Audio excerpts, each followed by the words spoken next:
नमस्कार दोस्तों, आप सभी का मेरे चैनल पर फिर से स्वागत है। और एक और मोटिवेशन वीडियो के साथ आपके सामने पेश हुए।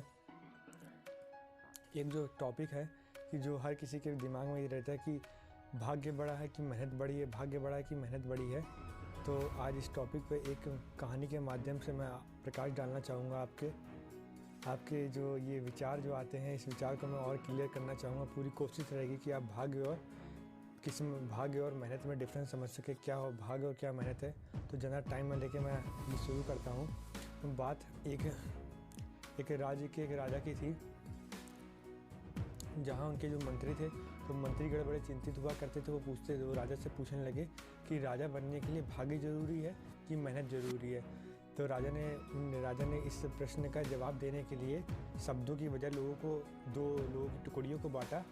शब्दों की वजह उसने करके दिखाने के लिए कहा। उन्होंने दो लोगों की टुकड़ियों को बांटा। दो लोगों की टुकड़ियों को बांटने के बाद एक जो टुकड़ी थी वो भाग्य पे भरोसा करती थी, और एक जो टुकड़ी थी वो कर्म पे भरोसा करती थी। अब उन दोनों टुकड़ियों में से एक एक व्यक्ति को लिया गया, और एक एक व्यक्तियों को उस गाँव के जंगल में एक खंडर था। उस छोटा सा खंडर था, बहुत ज़्यादा डरावना नहीं था, भूत प्रेत नहीं थे। वहाँ पे एक छोटा सा खंडर था। उस खंडर में उन दोनों को भेज दिया गया। उन दोनों व्यक्तियों को दोपहर के 12 बजे भेजा गया था उस खंडर के पास। और 12 से 3, 4, 5, 6, 7, 8, 9, 10 बज गया।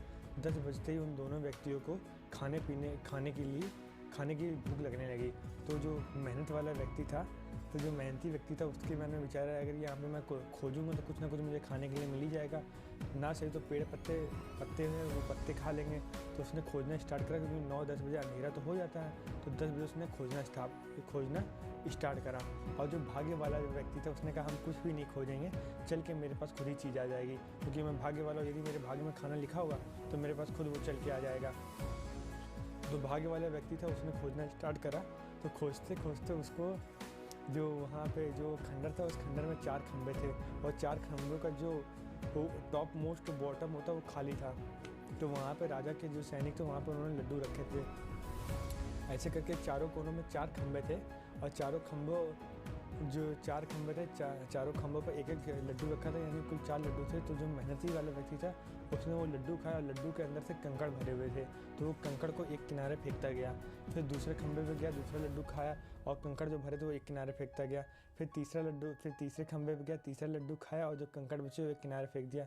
फिर चौथा लड्डू खाया, और जो कंकड़ बचे वो एक किनारे फेंक दिए। और जिस किनारे पे वो लड्डू फेंक रहा था, जिस किनारे पे वो कंकड़ फेंक रहा था, उसी किनारे पे वो भाग्य वाला व्यक्ति बैठा था। तो वो जो जितने भी कंकड़ पत्थर थे वो सब उसकी आके झोली में गिरे थे, मतलब उसकी जो गोदी थी वहाँ बैठा था। वो अपने ऐसे पेट दबा के बैठा था। तो सारे कंकड़ पत्थर उसके भाग्य में गिर गए। सारे कंकड़ जो थे वो भाग्य वाले की झोली में गिर गए। और इसके बाद जो मेहनती वाला व्यक्ति था उसने 4 लड्डू खा के वो अपने आराम करने लगा। वहीं ज़मीन में बिस्तर बिछाया, ज़मीन में मतलब जो उसका गमछा जो उसने बांधा था वो गमछा बिछाया, और वो आराम से सो गए वहाँ पे। और जो भाग्य वाला व्यक्ति तो चुपचाप ऐसे पेट बांध के बैठा रहा, उसको नींद तक नहीं आई। अगले सवेरे के दिन जब राजा के व्यक्ति जब उनके पास पहुँचे, तो दोनों को जंगल से रास्ते होते होते राजा के महल के पास ले जाया गया। राजा के सामने प्रस्तुत करा गया। राजा वहाँ बैठे, तो बताओ। तो कहने लगे कि बताइए आप लोगों ने कैसे कल अपनी रात गुजारी। तो सबसे पहले मेहनती व्यक्ति बोलता है कि सर प्रभु जी, हमें भूख लगी थी और हमें चारों तरफ खोजा, हमें लड्डू मिले, हमने लड्डू खा लिए, और जो कंकड़ बचे वो किनारे फेंक दिए। कहते ठीक है। इसका जो राजा ने फिर भाग्य वाले से पूछा, तो कहते कि प्रभु जी, ये इन्होंने जिनको जो मिला उन्होंने खा लिया, और जो कंकड़ थे उन्होंने मेरी तरफ फेंक दिए। वो देखिए कंकड़ क्या है।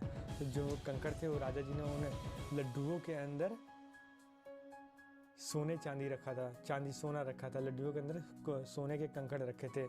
जो सोने की टुकड़ियाँ रखी थी, और वो उसने रखी थी। तो उसने पूरी टुकड़ियाँ दिखाई 4।